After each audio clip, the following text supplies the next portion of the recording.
Hi అండి, అందరికీ నమస్కారం. బాగున్నారండి? మేము కూడా చాలా బాగున్నాము. ఈరోజైతే మా అమ్మ అయితే పొద్దున్నే లేచిందండి. మా అమ్మతో పాటే పొద్దున్నే అయితే లేచి వాకిలి ఉండింది ఇక్కడ మాకు కొద్దిగా. ఆ కొద్దిగా అయితే మొత్తం అయితే ఊడ్చి మామూలు నీళ్ళు చల్లిందండి. చల్లి ముగ్గేస్తుంది. ఇది మామూలు చిన్న సైజు ముగ్గు. మా అమ్మ అయితే కొంచెం పెద్ద సైజులో వేసింది. పెద్దగా గీసిందండి, కొద్దిగా చిన్నగా గీయాల్సింది. ఇది వేస్తుంది. ఆల్మోస్ట్ అయిపోయిందండి మొత్తం గీయటం అయితే. ఇంకా అక్కడక్కడ రౌండ్లు అయితే పెడుతుంది.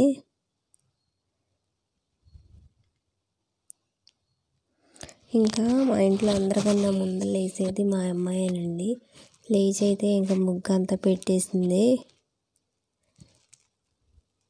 ఇంకా పూలు కూడా మాకు పక్కనే ఉన్నాయండి పూలు కూడా. ఇంకా అవి కూడా మొత్తం అయితే పెడతానంటుంది. రంగులు అయితే దిద్దుతానందండి. రంగులు వద్దులే అన్న, ఎందుకంటే మామూలు సండే రోజు అయితే వేసిందండి. ఇంకా మొత్తానికైతే ముగ్గు నేను బాగా వేయదేమనుకున్నా, కానీ బాగానే వేస్తుందండి, నేర్చుకుంది. ఇంక ఇక్కడ పూలు ఉన్నాయి కదండి, ఇంక అయితే కోసి అక్కడక్కడ కొన్ని అయితే పెడుతుంది. ఇవి మందార పూలు కొన్ని కోసుకొచ్చింది మధ్యలో పెట్టడానికి. ఇంకా మందార పూలు కూడా మొత్తం పెట్టేస్తుందండి మధ్య మధ్యలో. ప్రస్తుతానికైతే ఈ పూలు పెడుతుంది. ఇగో మందార పూలు అయితే అవి ఒక 5 పూలండి. ఇంక మొత్తం రౌండ్గాను మధ్యలో ఒకటి అట్లా పెట్టేసింది. ఇంకా తర్వాత అయితే పప్పు వండటానికి అయితే కొన్ని పప్పు తీసుకున్నాను.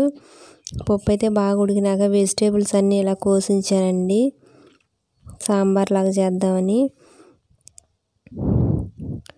ఇంకా వంకాయలు, టమాటాలు, ఇంక సొరకాయ ఒకటి ముక్కలు కొన్ని అయితే తీసుకున్నాను. తాలింపు గింజలు, నూనె ఇవన్నీ వేసి కొద్దిసేపు అయితే ఫ్రై చేస్తున్నానండి. ఇందులో పసుపు, ఉప్పు కూడా కలిపేసేసాను నేను.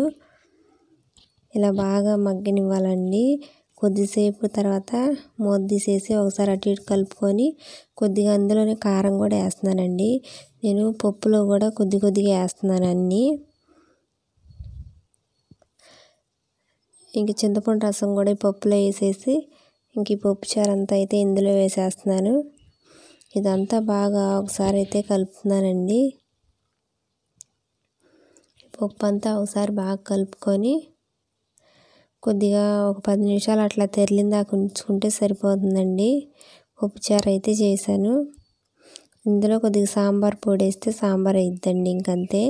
నేనైతే సాంబార్ పొడి అయితే ఏం వేయట్లేదు, మామూలుగానే ఉంచుతున్నానండి. ఇంకా సాయంత్రం పూట అయితే మా అమ్మ వాళ్ళు కూరగాయలు అయితే అన్నీ కోసారండి. చిక్కుడుకాయలు అయితే ఇన్ని వచ్చినాయి, వంకాయలు తక్కువే ఉన్నాయి. కూర దోసకాయలు అయితే ఈ 4 అయితే ఉన్నాయండి. చిక్కుడుకాయలు అయితే కొన్ని వచ్చినాయి, ఒక 5 కేజీలు అట్లా అయితే అవుతాయండి ఇవి. ఈ మొత్తం అయితే ఫ్రెష్గా అయితే బాగున్నాయండి, అప్పుడప్పుడే కోస్తుంది. ఇంకా పొద్దున్నే అయితే మా అమ్మాయి పూలైతే కోస్తుందండి. స్కూల్కి వెళ్తానికైతే రెడీ అవుతున్నారు. ఇంకా ఉన్నాయి కదా, ఎటు రాలిపోతున్నాయి అని పూలు కోయమన్నాను. ఇవైతే కొన్ని కోసింది. ఇంకా అందరికన్నా ముందర లేచి పిల్ల స్కూల్ ఉన్నా సరే ముందే లేచిద్దండి అసలు. ఇంకా నేనైతే పులిహోర చేస్తున్నానండి పొద్దున్నే. తాలింపు గింజలు, వేరుశనగ పప్పులు ఇవన్నీ అయితే చేశాను. చింతపండు కూడా నానబెట్టి కలిపానండి అందులో.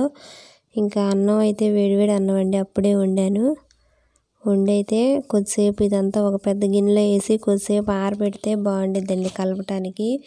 వేడి మీద అయితే తడిగాను అట్లా ఉండిద్ది, అంత బాగుండదని చెప్పేసి నేనైతే ఎప్పుడు పులిహోర చేసేటప్పుడు అన్నం అయితే ఇట్లా ఆరబెట్టిన తర్వాతే కలుపుతాను. ఇంకా అంతలోకి ఇది పులుసు కూడా రెడీ అయిపోయిందండి. చింతపండు పులుసు కూడా పోసి ఉడకబెట్టేశాను తాలింపుని.